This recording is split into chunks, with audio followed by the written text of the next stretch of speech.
ठंड का मौसम था, बाग हरियाली से दमक रहा था। तभी बादशाह अकबर ने सभापतियों को बाग में दरबार लगाने का हुक्म दिया। हुक्म की तालीम हुई और पूरा दरबार अकबर और बीरबल बाग में बैठे। अकबर के आदेश पर बीरबल सभा में न्याय का कार्य देख रहा था। कई लोगों की न्याय याचिका सभा में पढ़ी गई, जिनका बीरबल ने अपनी सूझबूझ से न्याय किया। लगभग सारी याचिकाएं पढ़ी गई। न्याय के इस कार्य में कई घंटे बीत गए। थोड़ी देर बाद दरबार में एक व्यापारी आया। उसने चोरी की अर्जी लगाई थी। उसने कहा, एक बार वो दिल्ली गया था, वहाँ उसने सोने का कबूतर देखा। उसके पंख सोने के थे। उसने वो कबूतर पूरे 10 सोने के सिक्के देकर खरीदा था।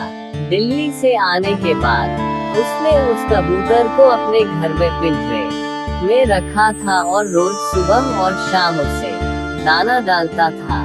रात्रि को उसने दाना डाला था, लेकिन अगले दिन उसने बाहर जाना था, इसलिए ये कार्य घर के नौकरों को सौंप दिया।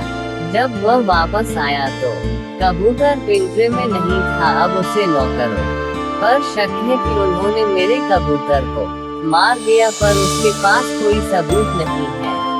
व्यापारी के शक के आधार पर घर के नौकरों को दरबार में लाया गया। उसने कई सवाल पूछे, पर किसी ने कोई उत्तर नहीं दिया।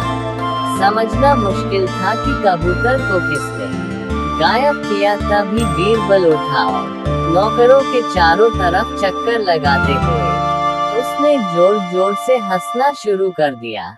अकबर ने हंसने का कारण पूछा, तब बीरबल ने हंसी रोकते हुए बोला, महाराज, चोर तो हम सबके सामने ही है। उसने जब कबूतर को पकड़ा तो कबूतर के पंख उसकी पीठ पर कमीज के ऊपर चिपक गए, जिसे वो हटाना भूल गया और दरबार में आ गया। बीरबल की बात सुनकर एक नौकर घबराया और उसने अपने हाथों को अपनी पीठ पर फेर कर जानने का प्रयास किया कि क्या उसकी कमीज पंख है।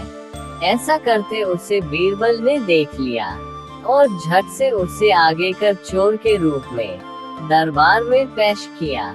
सबने उसकी कमीज देखी, जिस पर कोई पंख नहीं था। तब बीरबल ने कहा, उसने चोर को पकड़ने के लिए झूठ कहा था। उसे पता था जिसने चोरी की है वो जरूर अपनी पीठ की तरफ अपने हाथ बढ़ाएगा और अन्य नौकर सहजता से दरबार में खड़े रहेंगे, और वही हुआ। इस तरह बीरबल ने सोने के कबूतर की चोरी का न्याय किया, जिसे देखकर फिर से अकबर ने बीरबल की तारीफ की और सभी दरबारियों का चेहरा उतर गया।